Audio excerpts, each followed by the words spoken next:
Hey guys, Awkward Turtle here, and today I wanted to talk about one of the most misunderstood fish.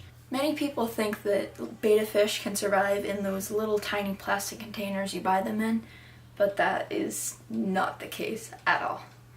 So I'm going to tell you how to properly take care of a betta so it lasts longer than a month and stays happy. So first off, betta fish can't be kept in bowls because normal fish bowls can distort their seeing, and it's better to have something with corners like your average tank for like my crested geckos, for example.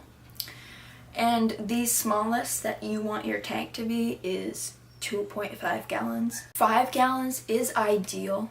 5 gallons and up. I currently have mine in the 10 gallon, but I'm gonna have to switch him over to this 2.5 gallon. This is obviously what a 2.5 gallon looks like. But I'm gonna switch him over because he doesn't have enough hiding spots when he's in the 10 gallon. Coexisting in tanks, betta fish are somewhat hard to get along with, but there are some fish that can take it. Usually bottom feeders, shrimp I think are one, and snails. I have plecos, 2 plecos in with my male betta at the moment. However, if you get female bettas, you can have what they call a sorority tank, which consists of 5+ females. Usually the lowest you want to go with coexisting females is 5, because that will distribute the amount of fighting.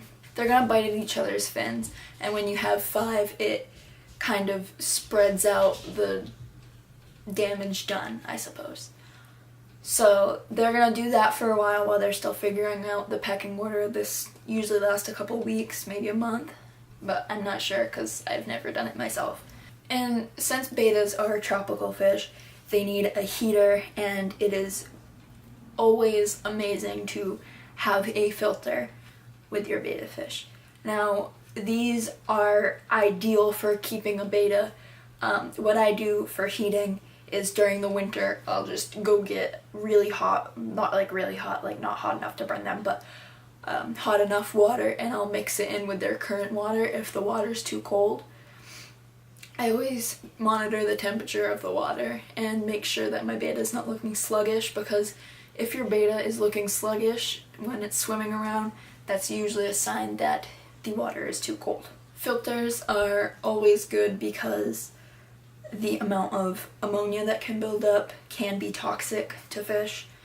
So you want to make sure that you're filtering that out and change your water like probably once a week at least. I do want to say that plastic plants that you would normally buy at like Walmart or something are not recommended, because when your betta swims around, they can cut their fins on them because they're really sharp.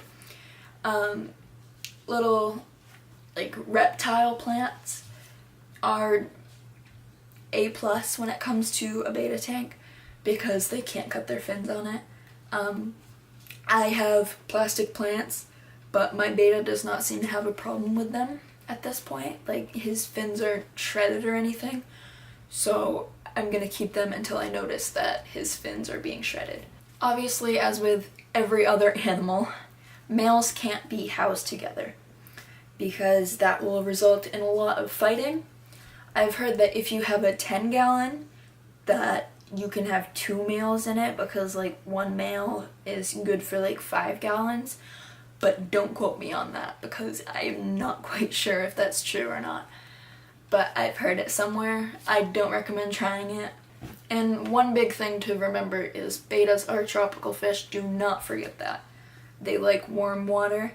They will be up at the top of the tank near the surface more than they'll be down low. So that's why they do good with bottom feeders and snails and stuff like that. As for food, I feed my betta tetra betta. It's like the mini floating pellets, obviously. These ones are orange. And this one has color enhancers, which is really good for my betta because like it really brings out his colors. My mom's beta was really dull colored and we fed him that and his colors like brightened in a few months. This is another type of beta food. My cat destroyed it, so I mean the bottle's all gross, but this one helps maintain clean water. It doesn't have color enhancers, but it's Wardley. And this one has not been used as much. Mainly because my cat got into it and it went everywhere, but there's still quite a lot in here. So yeah. One is obviously bigger than the other, but I prefer this one over this one.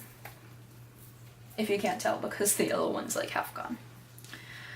And as for my plecos, sometimes I'll make sure I put like a few extra beta pellets in there, or I'll put in like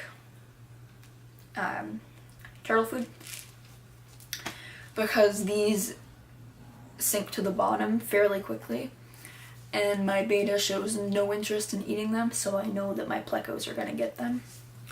They're quite big too, so like my beta is not even going to want to eat that.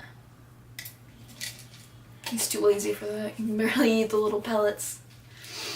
So yeah, Reptomin Tetra, minor turtle. I think that you can do other ones too. Tropical fish food like goldfish food and stuff like that can be used as well, but I don't use it because when I got my beta, the pet store I got him from was feeding him tropical fish flakes, which is something you absolutely do not want to do. You want to feed your beta food. It's called beta food for a reason. It was made for them. Thank you guys so much for watching. I hope you enjoyed the video. If you do, please leave a thumbs up. And don't forget to subscribe and comment down below any videos you'd like to see me make in the future.